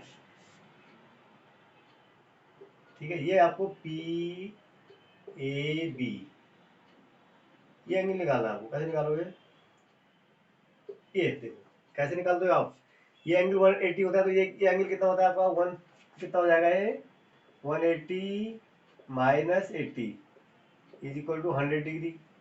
कौन सा एंगल, ये वाला एंगल, ठीक है ना, ये 100 हो जाएगा, ये 100 है, इसका मतलब ये कितना है, ये दोनों इक्वल होते हैं ये ट्रायंगल में, तो ये कितना हो जाएगा 80 40 40 हो जाएंगे, और ये पूरा एंगल कितना हो जाएगा, पूरा एंगल कितना होता है 90 का, ठीक है ना, ये एंगल पूरा 90, तो 90 minus 40 is equal to 50 degree हो जाएगा आपका आंसर, ठीक है, 50 डिग्री जो है करेक्ट आंसर सी, ठीक है। चलिए next, the values of K for the quadratic equation this has real and equal roots, तो रियल एंड इक्वल रूट्स के क्या होता है बेटा, डी इज इक्वल टू 0, मतलब B square minus 4ac should be equal to 0, तो B square क्या है, B is the coefficient of X, 9 minus 9 K, तो माइनस 9 के का whole square minus 4 into A कितना है 5 into C into five is equal to 0 है तो this implies 81 के स्क्वायर इज इक्वल टू कितना हो जाएगा 100, ठीक है, दिस इंप्लाइज के इज इक्वल टू 10/9, 10/9, ठीक है ना, आपका डी आंसर सही है, ठीक है। चलिए थर्ड में चलते हैं, the distance of the point this and this is, तो ये बहुत आसान है, इसमें क्या है, डिस्टेंस ऑफ द पॉइंट, आपकी डिस्टेंस बिटवीन टू पॉइंट का फॉर्मूला लगाना है, x1 माइनस x2 का whole square plus y1 minus y2 का whole square, square root of the whole, ठीक है, तो रिक्वायर्ड डिस्टेंस क्या निकालोगे आप, -1 -6 का whole square plus 5 plus 2 5 plus 2 का होल स्क्वायर, ये आपकी डिस्टेंस हो जाएगी, कितनी हो जाएगी ये 49 प्लस 49, ठीक है ना, equal to 2 root 40 sorry 49 root 2, 49 कितना हो गया 49 2 इंटू, देखो ये हो जाएगा कितना हो जाएगा ये 98, 2 इंटू 49 हो गया ना, ठीक है, तो कितना हो जाएगा आपका 7 रूट 2, ठीक है, 7 रूट 2 आपकी लेंथ हो जाएगी, कितनी हो जाएगी, कहाँ लिखा है 7 रूट बी, ठीक है, तो आया ना 49 इंटू 49 कितना हो जाएगा 2 इंटू 49, तो यहाँ से 49 को आप बाहर निकालोगे तो कितना आ जाएगा 7, तो 7 रूट 2 आपका आंसर आ जाएगा, ठीक है। अब quadratic polynomial with 0 3 and -2 is, तो क्या होता है ऐसा क्वाड्रेटिक पॉलिनोमियल आपका जो px जो होता है, क्या करते हो आप X square minus sum of the zeros, X square minus इनका सम निकालो, कितना हो जाएगा 1 plus product of the zeros -6 हो जाएगा, ये आपका X square minus X minus 6, X square ए सही है, ठीक है ना। चलिए और फिफ्थ में चले, देख a line represented by the linear equations this x is equal to y is equal to b are intersecting at ab में काटते हैं, ठीक है, x is equal to a y is equal to b क्या होती है, देखो ये x x होता है ना, ऐसे होता है, ये x x डैश, ये y dash, x is equal to a का मतलब यहाँ, ठीक है, ये लाइन होगी, y is equal to b का मतलब यहाँ, ये कहाँ पर काटेंगे, x is equal to a मतलब ये लेंथ a है और ये लेंथ कितनी है b है, ठीक है ना, तो ये कहाँ पर काटेंगे, ये x कोऑर्डिनेट कितना है ए बी को काटेंगे, इनकी कोऑर्डिनेट क्या हो जाएगा intersecting at A B, A is the correct answer, ठीक है ना, ठीक है। नेक्स्ट में चले,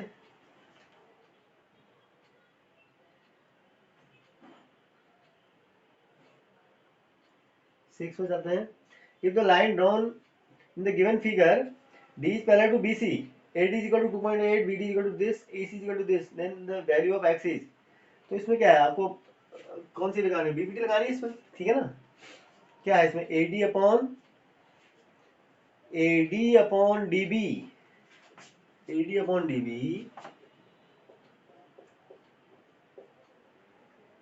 इज इक्वल टू क्या हो जाएगा बेटा, AE अपॉन EC, ठीक है। कैलकुलेशन ही तो करना है। AD कितना है, 2.1 upon 2.8 upon 2.1 is equal to AE कितना है बेटा, X अपॉन 4.8, ठीक है। तो क्या हो जाएगा, तो x इज इक्वल टू क्या हो जाएगा, 28 इंटू 48 डिवाइडेड बाई 21, ठीक है ना।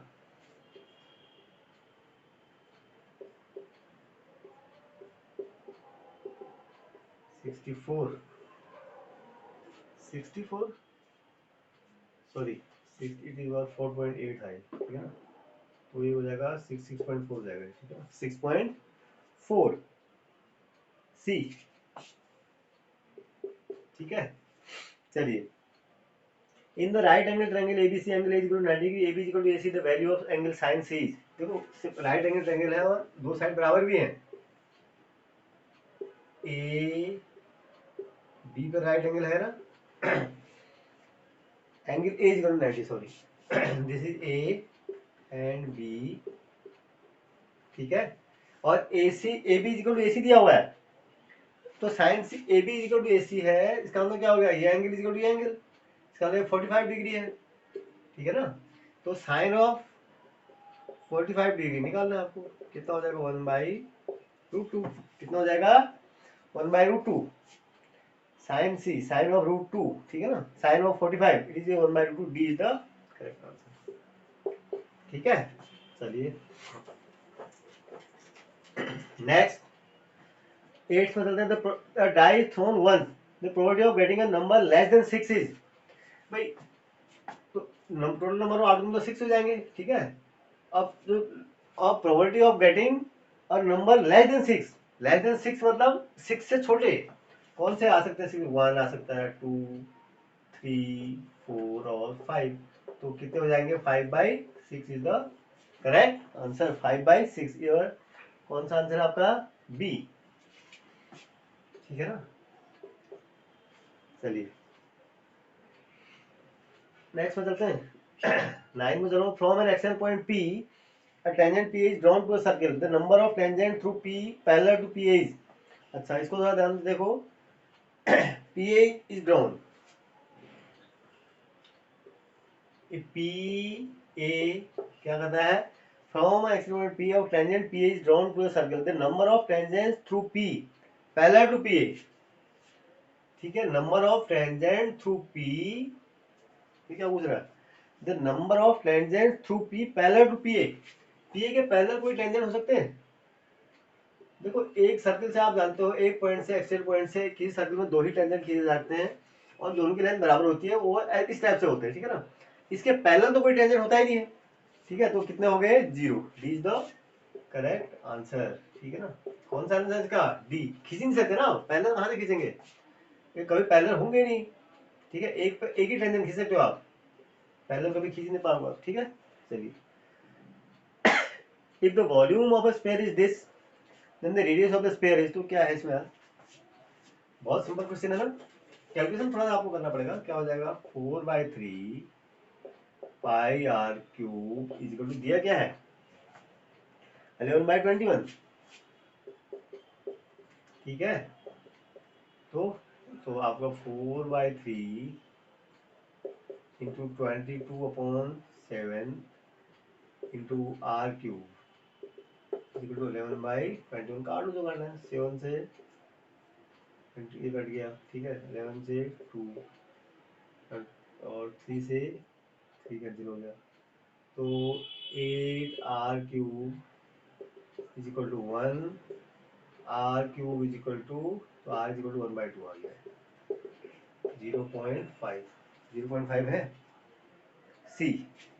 ठीक है, चलिए 10th हो गया, नेक्स्ट हो जाए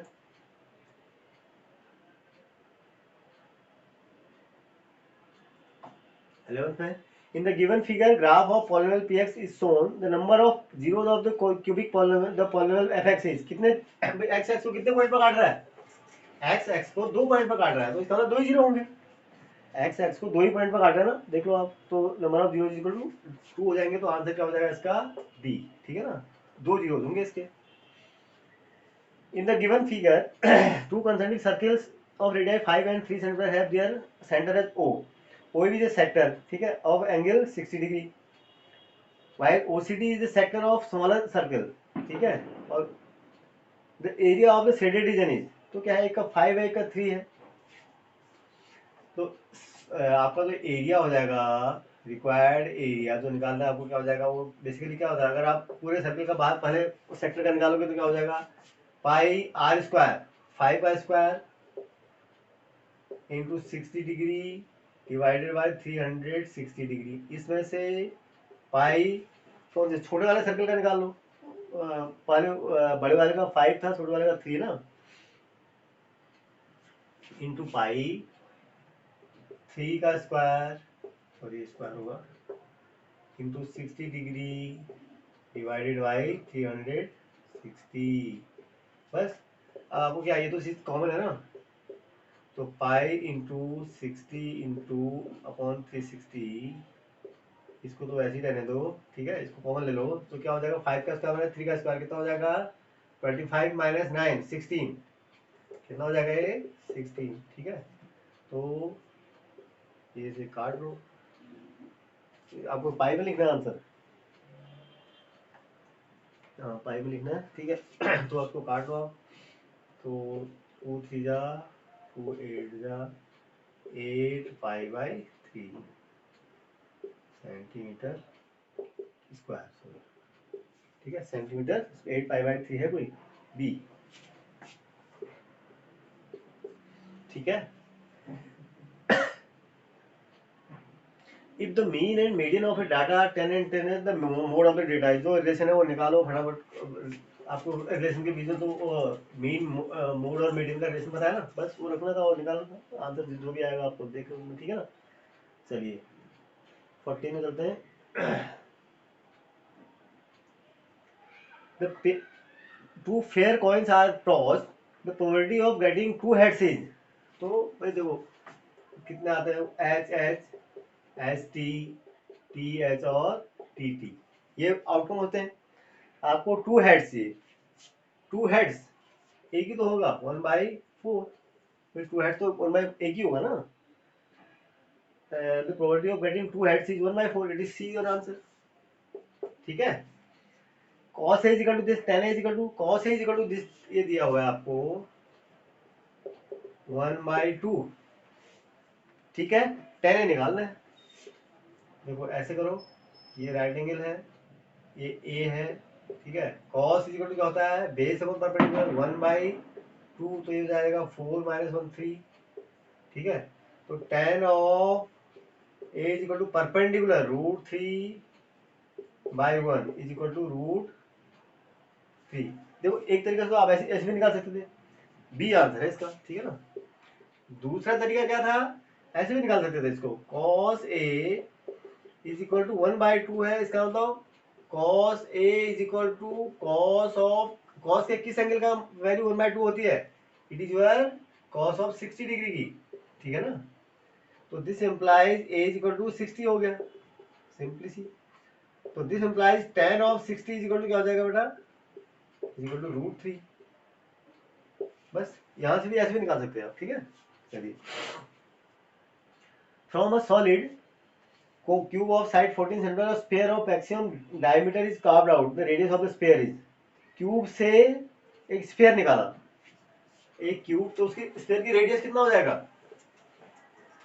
भाई, स्फीयर का जो क्यूब है ऐसे तो काटोगे, ठीक है ना, तो ये जो डायमीटर है पूरा, जो क्यूब की जो एज है वो डायमीटर हो जाएगी, यानी जो रेडियस हो जाएगा उसके हाफ हो जाएगी इसकी जो एज है, ठीक है, 7 सेंटीमीटर हो जाएगी इसकी, ठीक है।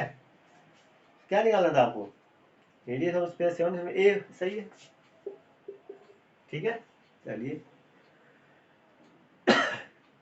The common difference of the AP nth term, अभी तो मैंने पहले ही बताया था कॉमन डिफरेंस क्या होता है, एनएट ए एन इक्वल टू दिया हुआ आपको 5n माइनस 1, वैसे कॉमन डिफरेंस डी क्या होता है, कोफिशिएंट ऑफ एन 5, ठीक है। कौन सा आंसर है, सी। अगर ये फॉर्मूला याद नहीं है तो क्या करोगे, ए इक्वल टू 1 रखो, तो पहला ए क्या हो जाएगा आपका 5 माइनस 1 4, ए 2 हो जाएगा 10 माइनस 1 9, तो 9 माइनस 4 फिर भी 5 ही आएगा, तो ठीक है ना। If for the distribution this, ये अच्छा, ये थोड़ा सा आपके लिए थोड़ा सा कंफ्यूजन हो सकता है, कंफ्यूजन तो नहीं है। देखो इसमें क्या है, आप मीन का फॉर्मूला तो जानते हो ना, मीन इज इक्वल टू क्या होता है, sigma F I X I divided by sigma of F I, यही तो होता है। तो ये फॉर्मूला लगाना है आपको, आपको दिया हुआ है F I X I equal to 132 plus 5p, और मीन मीन भी दिया हुआ है ना 8.1, तो this implies 8.1 is equal to 135 plus क्या है ये 132 plus 5p, 132 plus 5p divided by sigma F I कितना दिया हुआ है 20, बस क्या है इसमें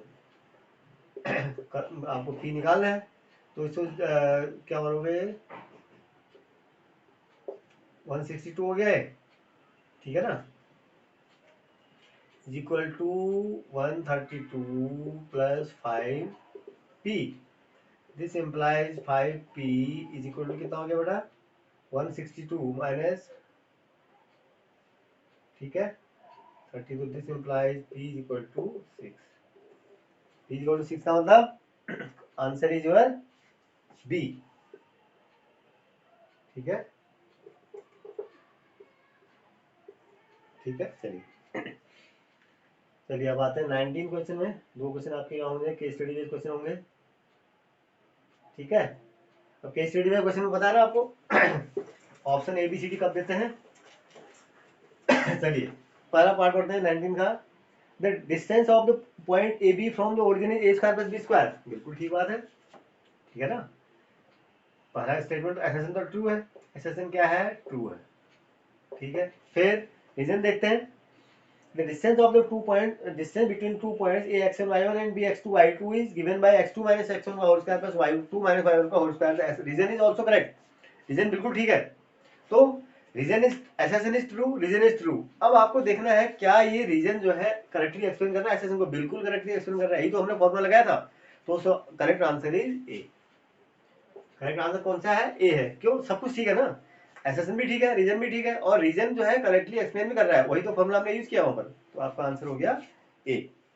20th में आ जाओ, √2 5 minus √2 is irrational number, definitely ये इरेशनल नंबर होगा, क्यों भाई 5 माइनस √2 क्या होगा, इरेशनल है, इरेशनल को आप इरेशनल से मल्टीप्लाई करोगे तो क्या हो जाएगा, वो एक इरेशनल हो जाएगा, ठीक है ना। देखो क्या हो जाएगा, √2 5 माइनस √2, अब इसको आप क्या करोगे 5√2 माइनस सॉरी माइनस 2 हो जाएगा, ठीक है ना। अब ये इरेशनल पता आपको, और ये भी ये रेशनल है, इरेशनल में से रेशनल माइनस करोगे तो हमेशा आपको इरेशनल ही मिलता है, ठीक है ना। तो अब यहाँ पर देखो, product of two irrational numbers is always irrational, product of two irrational numbers is always irrational, बेटा ये जो है रीजन जो है it is your reason is false, यहाँ पर रीजन क्या है फॉल्स है, क्यों, हमेशा नहीं होता, दो दो इरेशनल नंबर्स का प्रोडक्ट क्या होता है हमेशा इरेशनल नहीं होता है, जैसे आप देखो ना √2 इंटू √2 कितना हो जाएगा 2, ये तो इरेशनल है, तो reason is false assertion is true, तो इसका मतलब कौन सा आंसर सी है, सी सही है आपका, कौन सा सही है, सी सही है, ठीक है। चलिए अब आते हैं सेक्शन बी में, फटाफट, if q 0 to equal distance from this then find the value of x। ये भी आपने बहुत आसान सा क्वेश्चन निकाल लिया होगा, ठीक है, डिस्कस करने की जरूरत नहीं है मेरे को इसमें, तो जिसको थोड़ा कॉम्प्लिकेटेड लगा उसको डिस्कस करेंगे। If A11 and B79 are the endpoints of a diameter of a circle, then find the coordinates of the center of the circle। Coordinates of the centre of the circle क्या है, mid point का आप formula लगाना है आपको, ठीक है ना। इवेल्युएट 22 क्वेश्चन में इवेल्युएट, इसमें वैल्यू रखनी है आपको, ठीक है। अब आंसर क्या आया होगा आप देख लो। 22 हो गए, 23 में आते हैं। Prove that this is an irrational -7 - 2√3 irrational number. ये कितनी बार बताया था मैंने, -7 - 2√3 आपको क्या करना है, इरेशनल नंबर है, मेथड है ये, बहुत आपका जनरल क्वेश्चन है, ठीक है, इसमें कोई दिक्कत नहीं है आपको। Explain why it is a composite number, दूसरा वाला दिया हुआ है कंपोजिट नंबर आपको, इसका तो और पार्ट है, ठीक है, ये भी बहुत आसान सा क्वेश्चन है। Find the ratio in which the y axis divides the line segment joining the, हाँ इसमें थोड़ा सा आपको A5 - 6 A5 A5 - 6 ए पॉइंट दिया हुआ है, ठीक है, और B क्या दिया हुआ है सॉरी -1 - 4, ठीक है। आपको ये बताना है find the ratio in which the y axis divide the line. Y axis ऐसे आएगा, इसको जहां पर डिवाइड कर रहा है, ये एम रेशियो सपोज 1 में डिवाइड कर रहा है, ठीक है ना। फाइंड द रेशियो, और ये यहाँ पर काटता है बाय द वे, तो इसके इस पॉइंट के कोऑर्डिनेट क्या हो जाएंगे बेटा, इस पॉइंट के जो कोऑर्डिनेट होंगे, सपोज ये पी पॉइंट है, पी पॉइंट के वाई एक्स है, तो वाई एक्स में एक्स हमेशा 0 होगा, तो 0 वाई टाइप में इसके कोऑर्डिनेट होंगे, बस यही यही ट्विस्ट था और कुछ नहीं है इसमें। अब आपको रेशियो निकालना है तो आप एक्स कोऑर्डिनेट वाला ले लो, तो m into -1 plus 1 into 5 divided by m plus 1 is equal to 0। ये एक्स कोऑर्डिनेट होंगे ना इसके, बस निकल गया यहाँ से, -m plus 5 is equal to 0, this implies m is equal to 5, तो 5 जैसे 1 में डिवाइड करना हुआ है, ठीक है। चलिए फाइंड पॉइंट ऑफ इंटरसेक्शन भी निकाल सकते हो आप, अब y की वैल्यू तो निकाल दी आपको, तो y की वैल्यू निकालो, m निकल गया तो, ठीक है, निकाल लो। There are 80 cards numbered from 1 to 80, ठीक है, ये प्रोबेबिलिटी का एक क्वेश्चन भी, ठीक है, 1 से 80 तक कार्ड आपने रखे हैं, ठीक है। फिर one card is drawn at random, then from them find the probability that the number on the selected card is not divisible by 8, not divisible by 8, ठीक है, तो हम निकाल लेते हैं divisible by 8 के, तो divisible by 8 ये तो होंगे,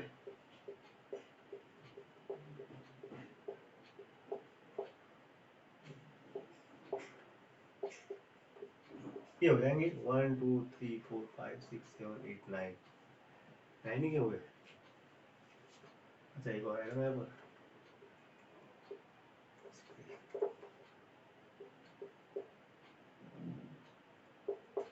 1 2 3 4 5 6 7 8 9,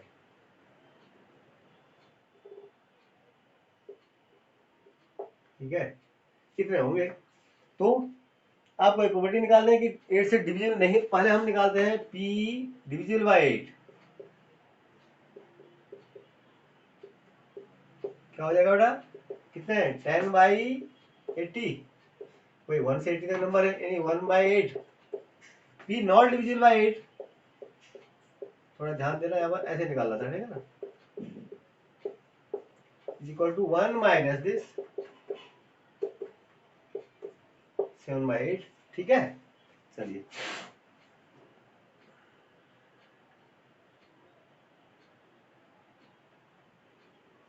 सेक्शन सी में आओ, find LCM and HCF of two numbers, find LCM and HCF of two numbers 33654 by prime factor, मतलब बहुत सिंपल सा क्वेश्चन है, इसमें बताने की जरूरत नहीं है कुछ, ठीक है, कोई डिस्कशन करने की जरूरत नहीं है इसमें, आपको खाली फैक्टराइजेशन करना है।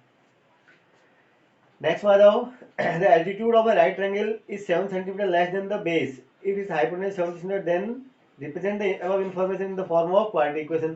तो क्या है इसमें, ये है, बना लो एक राइट ट्रायंगल, क्या है यार, ठीक है, ये है द एल्टीट्यूड 7 सेंटीमीटर लेस, ये x है तो ये x प्लस 7 है, ठीक है, एक x है तो x प्लस 7 है।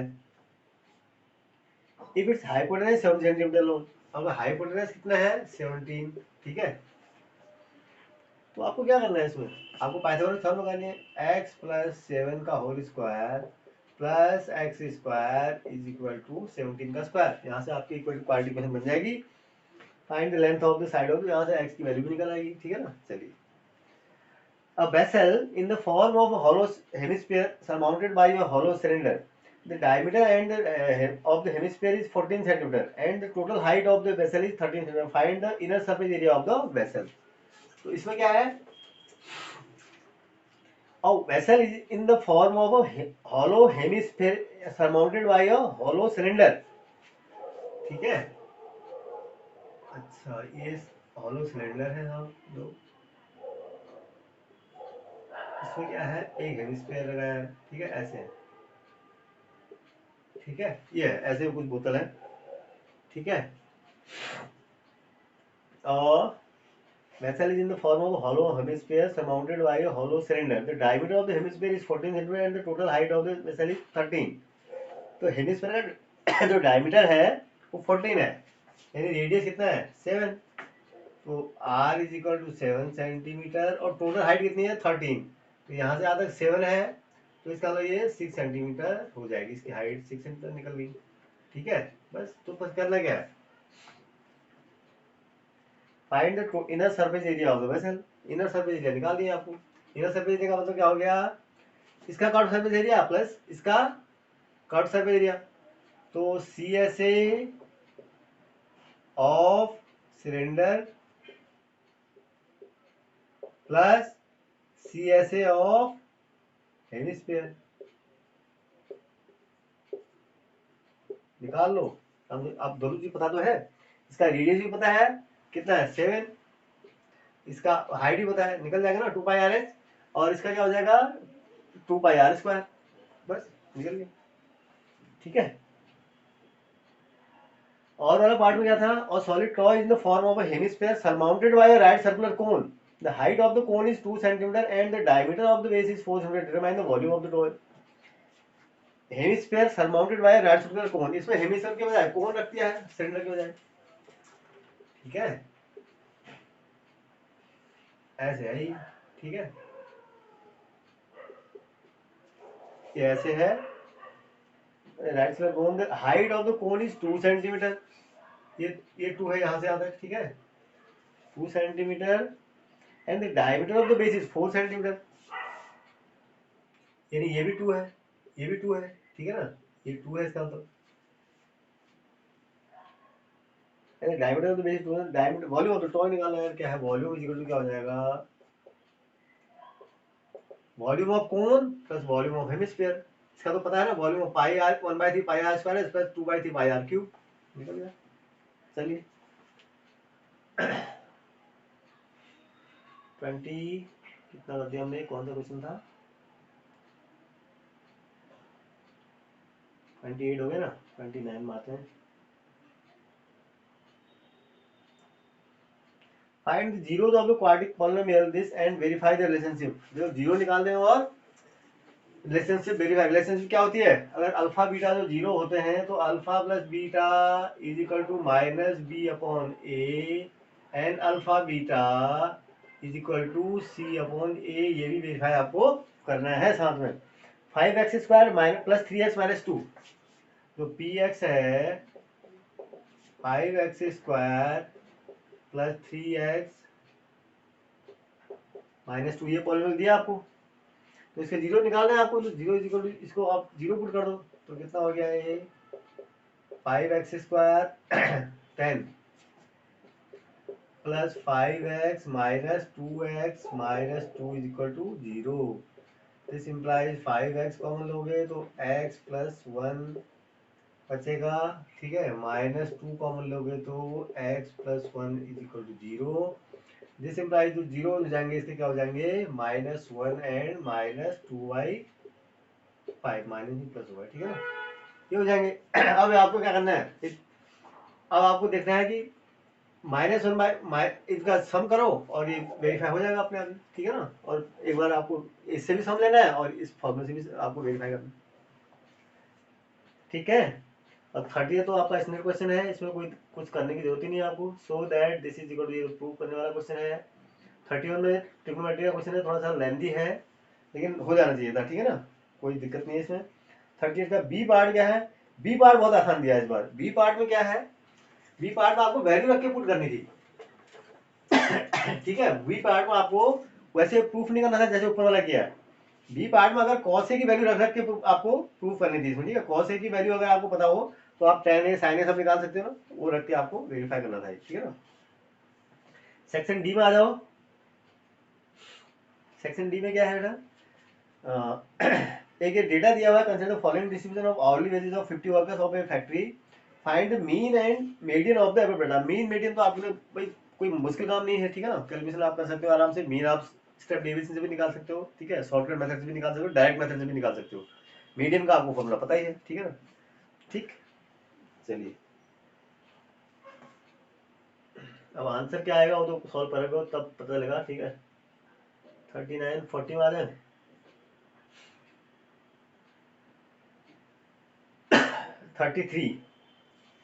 33 क्वेश्चन में क्या आया है देखो, ये थोड़ा सा ये क्वेश्चन जो है, ये क्वेश्चन अच्छा खासा क्वेश्चन आया हुआ है आपका।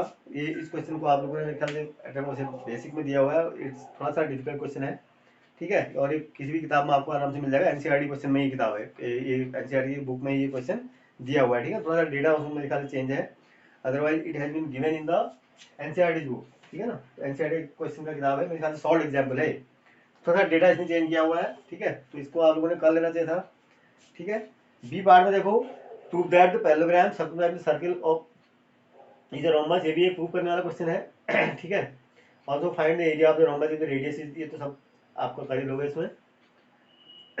34 में two poles of equal height, एक उसका क्वेश्चन है, हाइट एंड डिस्टेंस का, एप्लीकेशंस ऑफ ट्रिग्नोमेट्री का, ठीक है। ये भी मैंने बहुत अपने उस क्वेश्चन में जो मैंने मोस्ट रिपीटेड और इम्पोर्टेंट क्वेश्चन कराया था उसमें इस टाइप का क्वेश्चन मैंने कराया था, मुझे याद आ रहा है, ठीक है। तो इसको आपने कर लिया होगा मुझे उम्मीद है। यूजिंग ग्राफिकल मेथड 35 में देखो क्या है, एक दो इक्वेशन दी है। ग्राफिकल मेथड तो आपको पता है ना,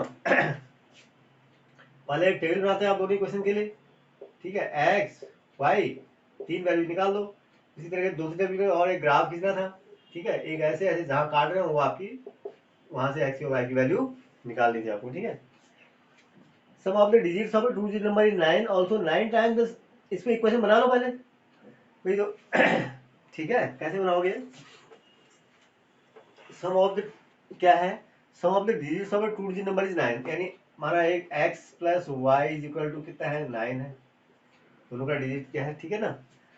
also 9 time the number, number मान लो क्या है हमारा 10x प्लस वाई है, 9 टाइम द नंबर ये, ठीक है ना।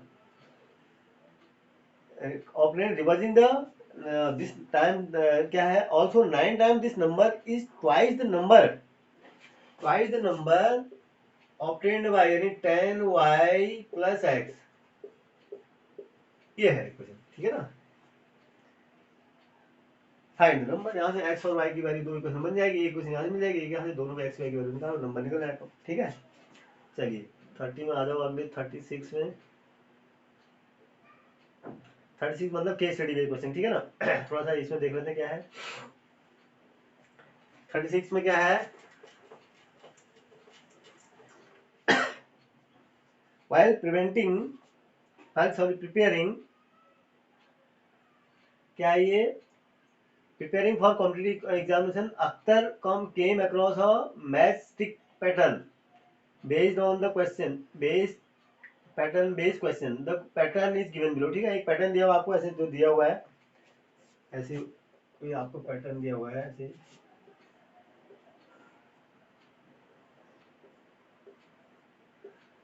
ऐसे ना, ठीक है। आगे आप देख रहे हैं पिक्चर में आपको, तो ये बेसिकली मुझे लगता है एपी का क्वेश्चन है, ठीक है ना। तो इसमें फर्स्ट में कितना है, इसमें कितना है 1, कितने और matchstick pattern, right the first term and common difference of the AP formed by number of squares in each term. तो फर्स्ट में कितने स्क्वायर है 1, सेकंड में कितने हैं देखो 5, थर्ड में कितने हैं, 9 होने चाहिए फिर, ठीक है ना। थर्ड में कितना 9 है, काउंट करो आप, 9 है, ठीक है ना। तो थर्ड ऐसे यानी ए बी बन रही है, ठीक है आपको। तो first right the first term and the common difference. तो फर्स्ट टर्म क्या हो जाएगा आपका a इज इक्वल टू 1 और कॉमन डिफरेंस क्या हो जाएगा आपका 4, ठीक है। ये तो हो गया पहला। Second right the first term and second common difference of AP formed by that. Right the first term and common difference of AP formed by number of sticks used in each figure. अच्छा, अब इसमें ये तो हो गया पहले वाला की, ठीक है ना, स्क्वायर के हिसाब से। अगर इसमें देखो, इसमें कितने स्टिक यूज हुए बेटा 4, इसमें कितने हुए होंगे देखो 1 2 3 4 5 6 7, ठीक है, 8 9 10, ठीक है, 11 12 13 14 15, ठीक है, 15 ही होंगे ना। ऐसे काउंट करते रहो, अगले वाले में भी ऐसे काउंट कर लो, ठीक है ना, आपको एक एपी मिल जाएगी। फिर how many squares are there in figure 10, figure 10। अच्छा, फिगर 3 में इतने थे, तो फिगर 3 में कितने स्क्वायर थे 9, ठीक है ना। तो आपको फिगर 10 में कितने स्क्वायर होंगे ये आपको निकालना है, ठीक है ना। यानी आपको ए क्या निकालना है आपको, इसका जो निकालना था भाई ए वन इजल टू इतना, A two equal A three equal to A nine निकालना है आपको, ठीक है ना। ए नाइन निकालना, ए नाइन इस सीरीज के लिए, इस एपी के लिए। Also right the number of sticks in this figure. आपको फिर आप आराम से इसका भी नीचे वाली जो एपी बनी उसके अनुसार आप ये भी एन निकल जाएगा, तो वो भी निकाल सकते हो आप स्टिक भी, ठीक है ना। If 88 sticks are used to make m figures, mth figure, find the values of m, ठीक है ना। तो फिर ये 88 sticks are used to make mth figure, तो आपको यानी दिया हुआ है जो AD निकला ना आपको ऊपर से, आपको AM दिया हुआ है, AM इज इक्वल टू 88, तो यहाँ से M की वैल्यू निकालनी है आपको, ठीक है ना, निकल जाएगा, ठीक है। How many squares are formed in this figure, ये आप निकाल सकते हो आराम से, कोई समस्या नहीं है। अगले में देखो 37 में क्या है, NSS national saving service, national national service scheme aims to connect the students of the community and to involve them in problem solving process. NSS symbols is based on the Rath wheel of the Konang Sun temple situated in Odisha. The wheel signifies the progress cycle of life. This diagrammatic representation of the symbol of this given below, ठीक है। एक आपको figure दिया हुआ है, ये basically आपका जो एरिया रिलेटेड टू सर्कल है उससे उस पर बेस्ड इन्होंने जो है केस स्टडी बना रखा है, ठीक है। चलिए फिर